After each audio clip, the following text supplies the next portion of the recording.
Guys, yan yung itsura ng aking mukha ngayon. Ang dull, and nakapag tawag nito, wipes na ako or makeup remover wipes na ako. So, hindi pa ako nakakapaghilamos talaga.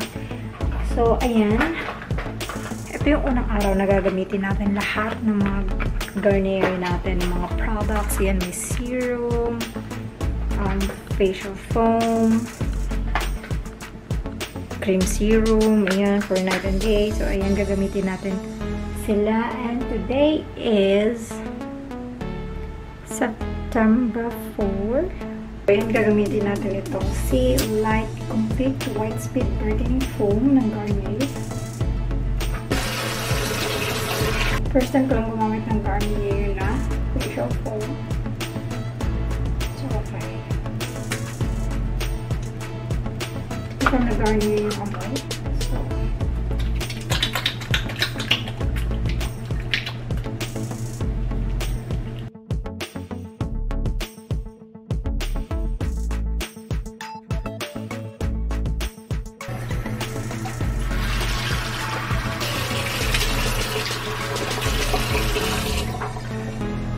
So, okay. First is hindi siya smooth sa face. Parang feeling ko natanggal lahat ng oil sa face ko. So, ganun yung feeling. So, dalawang beses talaga ako nag-facial foam or facial wash just to, you know, double cleanse. Kasi may mga makeup na hindi natatanggal. Yung mga tech hindi pa natatanggal.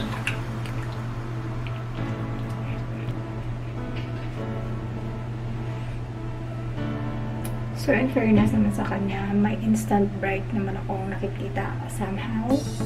So, okay. Yun nga lang, hindi siya soft or smooth sa face. So, may toner lang ako. Gamit ko sa BHA. Then, ang sabi doon, before ka maglagay ng any moisturizer or eye cream sa mukha mo, is gamitin mo muna itong serum nila, yung vitamin C 30 times booster serum. So, ito na yung pinakabago nila. So, pwede ko pala yung tsura niya. Oh, okay. So, pag ganito siya, which is cool. Okay, ang ganda.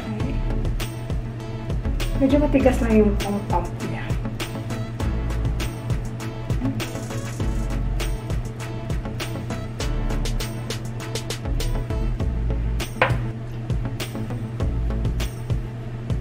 Feels nice. Medyo may pagka-lemon lang yung amoy, pero it's nice.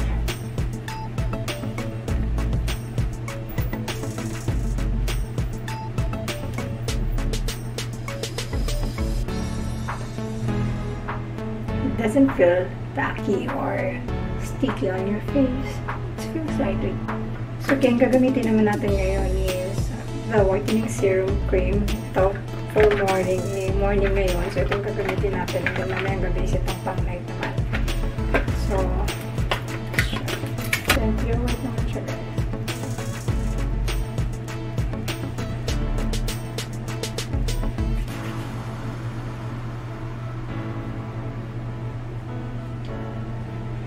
Medyo kinakawan ako sa products na to kasi parang hindi siya moisturizing sa face. So, medyo malagkit tong cream na to. Medyo kinakabahan ako sa kanya. Baka mag-breakout ako since I have combination skin. Yeah, let's see for 1 week if mag-improve ba yung skin ko ng maayos. So, okay guys. So far, okay naman siya. So, yun lang yung nafe-feel ko sa kanya. It doesn't feel moisturizing sa face or something like that. Ano siya? Hindi rin naman siya drying sa face. Hindi rin naman siya moisturizing sa face. Parang in between lang siya. So far, wala naman ako nararamdamang nakakakaliting feeling or mahakding feeling sa kanya. Or parang naninikip or parang nababanat ng yung skin ko. Wala naman ako napapansin ganun. So, ayan. In fairness naman sa kanya, guys. Nakikitaan ko siya agad ng instant bright effect. Parang ganun. And yeah, let's see for 1 week if this is gonna work. So, okay guys, ito na yung skin natin using the Garnier products for more than a week na. So, ayan. Actually, may mga results ako nakikita sa kanya in fairness ha. So, today is September 14. Ay, mag-focus. Okay guys, ito yung itsura ng skin natin. Ang ganda ha, in fairness. So, yung eyebags ko is nandiyan pa rin naman, pero hindi siya kasing burst before. So, ayan. Ito yung itsura ng ating skin pag nasa fluorescent light ka lang. Ganyan. Pag nasa loob ka lang ng bahay. You can still see the glow naman. Ito yung itsura pag nasa natural light. Pakak. So, yun guys, ayan, nakapag ayos na ako ng kahit paano. So, ayan guys, umpisa na natin dito sa Garnier Skin Naturals Brightening Foam or Facial Foam. So, ayan guys, meron siyang pure lemon essence, which is talagang nakakapang pa-brighten talaga yung mga lemon. So, ayan guys, diretso na tayo kung ano ba masasabi ko sa facial foam na to.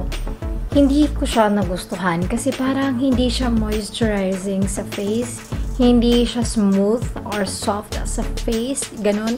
And alam mo yung parang yung hate na hate natin na tunog kapag yung salamin or yung mga metals na nagka-crush or yung bato na nagka-crush na parang masakit sa tenga. Parang ganun yung feel niya sa face ko. So, hindi ko siya nagustuhan. Pero ang maganda naman dito is talagang meron ako napansin or nakita sa kanya na nakakapagpa-brighten talaga ng skin natin sa face. At ayun nga lang yung feeling at yung texture niya sa aking face while using this product is hindi ko talaga nagustuhan. So, medyo hindi ko to i-recommend sa inyo. May mas maganda pang mga facial foam, lalo na pag may mga skin problems ka. Ang may re-recommend ko talaga is yung AHA, BHA cleanser nila, yung pang facial wash talaga. Yun yung super may re-recommend ko. Kahit na wala kang skin problems or acne problems, is talagang maganda siya kasi nakaka-moisturize at maganda yung feeling niya sa face. But this Garnier facial foam is hindi ko siya mai-recommend lalo na kapag dry skin ka. And then next guys is itong mga serum cream ng Garnier, yung Light Complete White Speed Whitening Serum. So ayan, may pang umaga. Ayan, may SPF siya. And then ito naman yung pang gabi.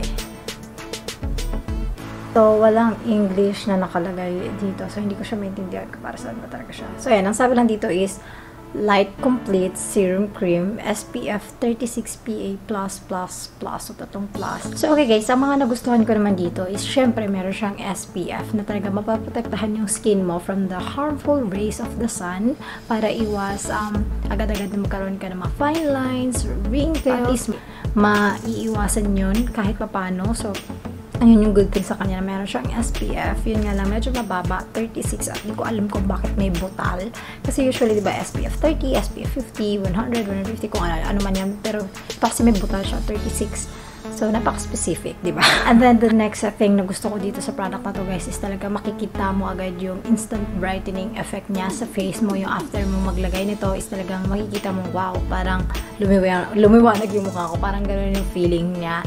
And then, ang ayoko lang dito, guys, is meron siyang tackiness na ibibigay sa inyo. Medyo may lagkit o feeling siya na ibibigay sa inyo, lalo na after nyo maglagay ng product pala ito sa face nyo. Yung tipong aantay mo pa siya ng ilang minuto para mawala yung parang lagkit feeling niya sa mukha. And then, hindi rin siya hydrating or hindi rin siya moisturizing sa face, guys. And, yeah, medyo yung pagka-blend niya is talagang medyo may extra effort ka na onting-onti lang para may blend siya na maayos. Hindi tulad ng ibang serums na talagang, or yung serum cream or yung mga cream products na talagang gagawin mo lang, ganyan-ganyan, mabe-blend mo na siya agad. But this one, you have to put an extra effort para blend siya ng maayos. And then, guys, next is the Yogurt Sleeping Mask. Ito yung panggabi naman na serum cream nila.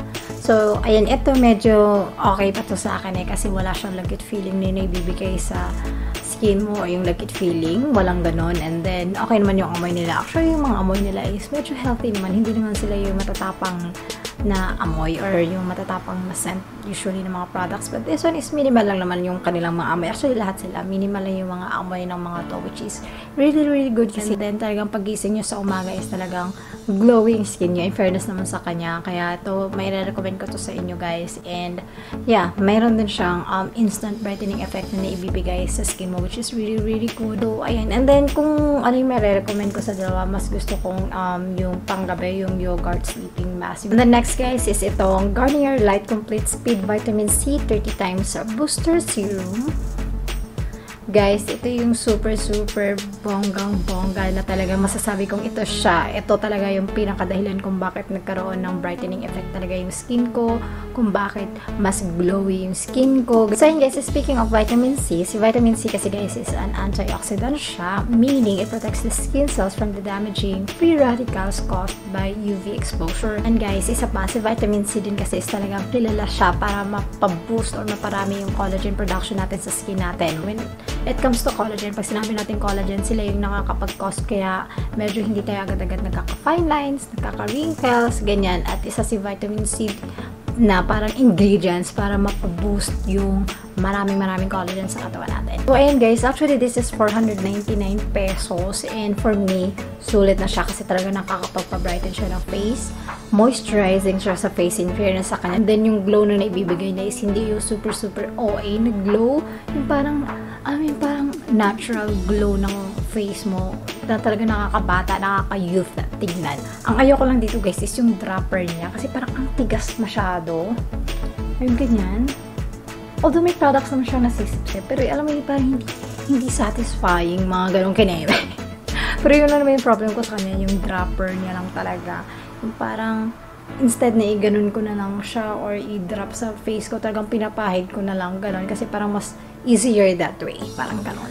Actually guys, dalawang serum pa naman yung natatry ko. Yung sa Lux Organics na niacinamide, ganon. At itong si vitamin C serum ng Garnier. Pero kung ako papiliin, mas gusto ko tong si Garnier vitamin C serum kasi talagang yung glow na naibibigay niya is parang mas natural. Tignan yung talagang nakaka-youth. Tignan yung from within talaga yung glow. Parang ito mas okay siya. Parang for a week guys ha. Kasi si niacinamide ginamit ko siya more than a month. And then hindi pa rin ganun talaga ka-bright or ka-brighten yung aking face. Something like that. Pero may brighten effect naman siya. Pero parang hindi siya yung tipong makikitaan mo agad ng results. But this one for more than a week and then talagang nakita ko na mas glowy, mas natural yung glowy effect niya sa skin ko. Mas nagustuhan ko siya. Mas nagustuhan ko to. So yun guys, super highly recommend ko itong product na to na i-try nyo para if ever man medyo dull yung face nyo. Kasi ako before medyo dull yung aking face. Yung parang lagi akong haggard, ganyan. Parang lagi madilim yung mukha ko. Parang ganon. So ayan, in fairness naman sa kanya is talaga napabrighten niya yung aking skin. So ayan, super highly recommend ko ito guys kung gusto nyo ma-achieve yung medyo maaliwalas yung ating mukha and then talagang healthy from within or glow from within yung gusto nyo ma-achieve ng skin nyo. For 499 pesos, I think it's worth it na talaga to try this serum from Garnier. So, itong si facial foam pala ng Garnier is 89 pesos. So, ayan, 89 pesos. Okay naman na siya, pero hindi ko siya may recommend. And then, yung serum cream nila guys is for 100 pesos for ilang grams na? 20 ml. Okay na rin siya. Pero, ang may re-recommend ko lang dito guys is yung Yogurt Sleeping Mask kasi meron din siyang ibibigay na glow sa skin nyo at hindi siya malagkit sa face or sa feeling. But this whitening serum cream na pang umaga nila is hindi ko may re-recommend. Okay guys, that's it. That's the end of our video. I really hope you enjoyed and liked this video guys. And if you did, please don't forget to give it a thumbs up, subscribe to my channel, share this video, comment down below kung ano pa gusto nyo makita sa susunod nating video. So, ayun lang naman guys. Stay safe. God bless us all and see you in the next video. Bye!